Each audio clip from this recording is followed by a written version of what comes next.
Kita semua pasti bisa. Siapa bilang sukses hanya milik orang-orang tertentu? Ternyata banyak orang yang dulunya hidup pas-pasan, yang sekolahnya nggak tinggi, yang keluarganya dari kalangan bawah, malah lebih tangguh dan gigih mencapai mimpinya daripada anak turunan dari orang kaya. Saya juga demikian. Dari keluarga tak berpunya juga tidak terpandang. Tapi orang tua mengajarkan kami bermental kaya. Seperti nggak boleh minta belas kasih orang lain. Harus sekolah walau bayar SPP sering nunggak. Kadang makan sekali sehari asal bisa sekolah. Saya dari Minang, asal Pariaman. Dibesarkan di Jakarta. Tamat SD Kernolong di Jakarta Pusat.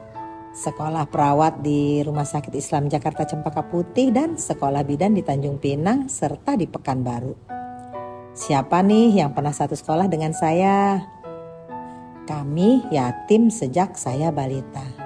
Emak membesarkan anak 7 orang dibantu abang-abang tertua. Walau masa kecil dilalui dengan kesulitan ekonomi, tapi kami tetap bahagia karena emak selalu mengajarkan kami bersyukur. Dari kecil sudah sering dibully karena ketidakpunyaan. Tapi biarpun hidup susah, emak punya prinsip anak harus sekolah biar pintar. Kesengsaraan masa kecil menjadikan saya bertekad untuk sukses dan ingin mengangkat derajat orang tua. Dibawa merantau oleh suami ke pulau kecil di Riau. Walau kecil tapi sangat indah dan nyaman kotanya. Di Tanjung Pinanglah keempat anak kami lahir. Oh iya, suami saya berasal dari Jambi, tepatnya Kerinci Sungai Penuh. Desa yang sangat indah, sejuk karena ada kebun teh terbesar dan gunung Kerinci. Saya jadi PNS 19 tahun, akhirnya berhenti karena ingin fokus bisnis. Dulu saya tuh baper, cengeng dan lemah. Mimpi yang besarlah yang membuat saya tuh harus kuat dan tangguh. Supaya pintar, kuat dan tangguh di dunia bisnis, saya pun sering keluar kota mengikuti workshop, seminar berbayar ke mentor-mentor dan guru-guru hebat di bidangnya. Membeli buku motivasi atau bisnis serta membacanya adalah hobi saya. Percaya nggak? Setiap selesai belajar, otak saya berkontraksi kuat dan sering muncul ide-ide kreativitas yang efeknya meningkatkan omset penjualan. Pernah dicari-cari debt kolektor karena terlilit hutang riba, ditipu orang, difitnah, dan diremehkan orang.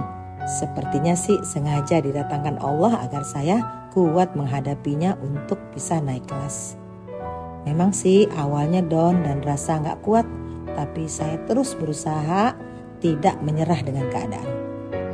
Karena ketika saya menyerah akan ada orang yang menertawakan. Ketika saya larut dalam kesedihan, akan ada waktu yang terbuang. Dan ketika saya lalai, akan timbul penyesalan. Saya harus bangkit untuk membahagiakan keluarga. Saya harus terus berjuang demi meraih cita-cita. Dan saya harus kuat untuk mengangkat derajat orang tua. Dulu saat orang lain tidur, saya sering begadang malam nolong persalinan. Saat orang lain bersenang-senang, saya malah sering ikut seminar-seminar. Saat orang lain menghabiskan uang untuk gaya hidup, saya menabung untuk beli aset. Saat dihina atau diremehkan, saya nggak balas, tapi saya akan balas dengan prestasi dan karya. Saya tetap berusaha menjadi lebih baik hari ke hari.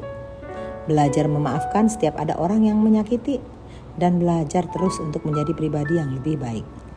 Alhamdulillah saya bisa meraih mimpi saya di usia yang tidak muda lagi. Rumah sakit ibu dan anak, klinik bersalin, resto kuliner, sekolah adalah jenis usaha yang saya geluti sekarang. Dan panti asuhan adalah kegiatan sosial yang juga kami dirikan. Semua ini diraih bukan karena saya jenius atau hebat, tapi karena saya belajar dan mengisi otak dengan ilmu positif. Dan pastinya karena Allah meridhoi. Ternyata benar, usaha tidak mengkhianati hasil. Siapapun bisa melebihi yang saya raih asal mau melakukannya. Banyak anak-anak sekarang yang bangga dan menghabiskan harta orang tuanya. Tapi tidak di keluarga kami. Anak-anak saya ajarkan hidup sederhana, tidak bermewah-mewahan dengan harta yang ada. Dan saya sadar semuanya hanyalah titipan dan harus dijaga juga dipertanggungjawabkan. Karena harta yang dititipkan bukan untuk dibanggakan atau dipamerkan. Saya tetaplah seorang ibu yang sederhana dengan 4 orang anak dan beberapa orang cucu. Yang selalu cerewet mengingatkan anak-anak untuk menjalankan perintah Tuhan serta memotivasinya untuk menjadi pribadi yang berkualitas. Karena anak adalah potret orang tuanya, jangan sampai saya salah dalam mendidik dan mengasuh. Sebagai istri saya juga selalu belajar menjadi istri yang bertanggung jawab, selalu introspeksi diri jika ada masalah dalam rumah tangga. Kalau hari ini kami bisa hidup bersama dengan damai selama 38 tahun, bukan berarti kami selalu seia sekata. Saya juga suka melakukan kesalahan karena diri ini juga banyak kekurangan. Tapi saya pribadi belajar untuk sabar, pemaaf dan jadi istri solehah agar doa-doa kebaikan saya dikabulkan Allah. Doakan saya ya supaya kuat dan sehat agar bisa tetap menginspirasi kita semua.